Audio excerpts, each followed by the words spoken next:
Hello चुलबुलों। तो आज हम लोग एक नया अध्याय स्टार्ट कर रहे हैं। ये प्रीवियस ईयर क्वेश्चंस में जो क्वेश्चंस बार बार रिपीट हुए हैं आज हम लोगों को डिस्कस करते हैं। हम लोग बायोलॉजी से स्टार्ट कर रहे हैं। बायोलॉजी के बाद केमिस्ट्री करेंगे और केमिस्ट्री के बाद फिजिक्स करेंगे। तो बायोलॉजी का जो पहला अध्याय है क्या है, लाइफ प्रोसेस, जो जैव प्रक्रम है, उसी का क्वेश्चंस आज हम लोग डिस्कस करेंगे। पहला सवाल आपके स्क्रीन के सामने दिख रहा होगा। मनुष्य में वक्र एक तंत्र भाग है जो संबंधित है। आपसे पूछा जा रहा है मनुष्य में जो वक्र मतलब जो किडनी है, किडनी क्या है, संबंधित किससे है वो पूछा जा रहा है।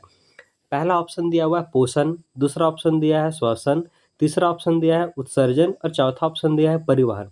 तो इसका सही उत्तर होगा उत्सर्जन। इसका सही आंसर होगा उत्सर्जन। अगला क्वेश्चन हम लोग देख रहे हैं।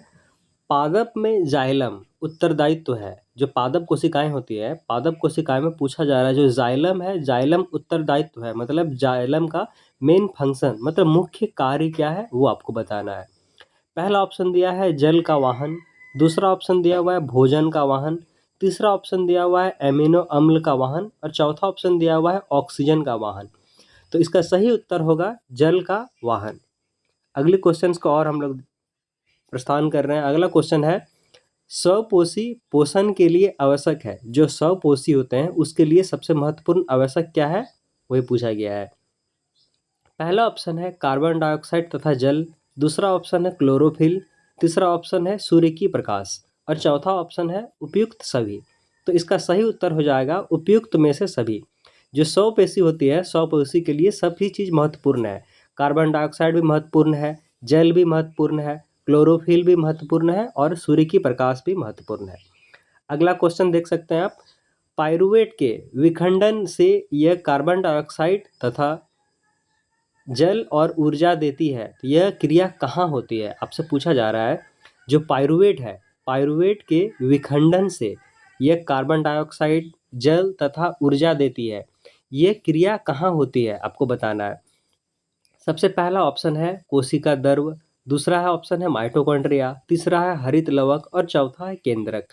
तो इस क्वेश्चन का सही उत्तर हो जाएगा माइटोकॉन्ड्रिया। मात्र की खत्म हो गया ब्लेड। हाँ जी। अगला क्वेश्चन है अक्षुदांत में प्रोटीन का पाचन किस एंजाइम के द्वारा होता है। जो प्रोटीन का डाइजेशन बोला जा रहा है, जो हम लोग के इंटेस्टाइन में है, वो किस एंजाइम के द्वारा होता है वो पूछा गया है। पहला है ट्राइप्सिन, दूसरा है पैप्सिन, तीसरा है एमाइलेज और चौथा है लिपेज। तो इसका सही उत्तर क्या हो जाएगा, ट्राइप्सिन हो जाएगा। अगला क्वेश्चन हम लोग देख रहे हैं। श्वसन की प्रक्रिया के दौरान प्रथम चरण में ग्लूकोज कोशिका द्रव के 3 कार्बन अणु में विखंडन होता है। उस अणु का नाम बताइए।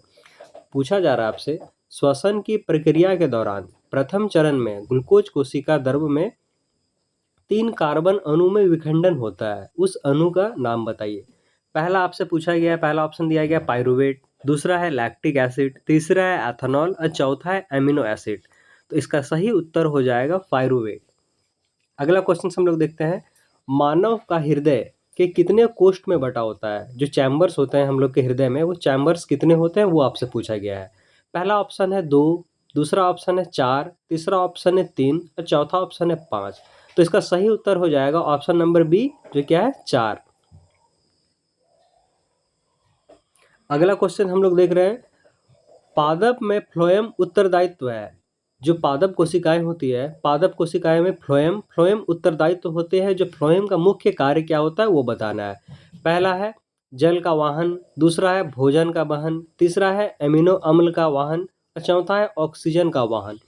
तो इसका सही उत्तर हो जाएगा भोजन का वहन। मतलब जो पादप कोशिकाओं में फ्लोएम होती है, फ्लोएम की मुख्य कार्य क्या होती है, भोजन का वहन। अगला क्वेश्चन हम लोग देख रहे हैं। मानव रक्त में उपस्थित यूरिया की सामान्य मात्रा होती है। जो हम लोग के मानव रक्त होते हैं, मानव रक्त में उपस्थित जो यूरिया है, यूरिया की सामान्य मात्रा अगर वो नॉर्मल है मतलब एवरेज है, ज़्यादा भी नहीं कम भी नहीं, तो एवरेज कितनी होती है वो पूछा गया है। पहला ऑप्शन है 100 मिलीग्राम, दूसरा पूछा गया है 20 मिलीग्राम, तीसरा है 30 मिलीग्राम और चौथा है 40 मिलीग्राम। तो इसका सही उत्तर हो जाएगा option number B, 20 milligram. Question number 10 है मैग्नीशियम पाया जाता है। मैग्नीशियम है वो कहाँ पाया जाता है वो पूछा गया है। पहला है क्लोरोफिल, दूसरा ऑप्शन दिया गया है रेड ब्लड सेल मतलब लाल रक्त कण, और तीसरा दिया गया है क्रोमोप्लास्ट मतलब वर्णी लवक में, और चौथा दिया गया है व्हाइट ब्लड सेल, इसका मतलब श्वेत रक्त कण। इसका सही उत्तर हो जाएगा ऑप्शन नंबर ए क्लोरोफिल में। जो मैग्नीशियम है, मैग्नीशियम पाया जाता है क्लोरोफिल में।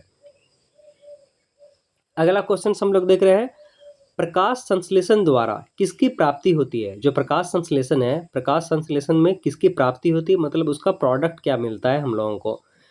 पहला है वसा, दूसरा दिया गया है प्रोटीन, तीसरा दिया गया है ग्लूकोज, और चौथा दिया गया है प्रकाश। फैट है, प्रोटीन है, ग्लूकोज है और लाइट है। तो इसका सही उत्तर हो जाएगा option number C glucose. Question number 12 है, मस्तिष्क का मुख्य श्वसन अंग क्या है। मतलब जो फिश है, मछली का मुख्य श्वसन अंग क्या है वही पूछा गया है। पहला ऑप्शन दिया गया है त्वचा, दूसरा दिया गया है फेफड़ा, तीसरा दिया गया है गिल्स और चौथा दिया गया है नाक। तो इसका सही उत्तर हो जाएगा option number C gills. Resin एवं गोंद कहाँ संचित रहता है। आपसे पूछा गया है जो रेजिन है और गोंद है कहाँ संचित रहता है। पहला ऑप्शन दिया गया फ्लोएम, दूसरा ऑप्शन दिया गया कॉर्टेक्स, तीसरा ऑप्शन दिया गया छाल और चौथा ऑप्शन दिया गया पुराने जाइलम में। तो इसका सही उत्तर हो जाएगा ऑप्शन नंबर डी पुराने जाइलम में। जो रेजिन और गोंद है वो कहाँ पाए जाते हैं, पुराने जाइलम में।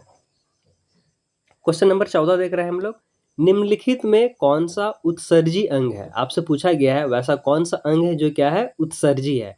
पहला है वक्र है, तीसरा अग्नाशय है, दूसरा अग्नाशय है, तीसरा आंख है और चौथा है कोई नहीं। तो इसका सही उत्तर हो जाएगा वक्र।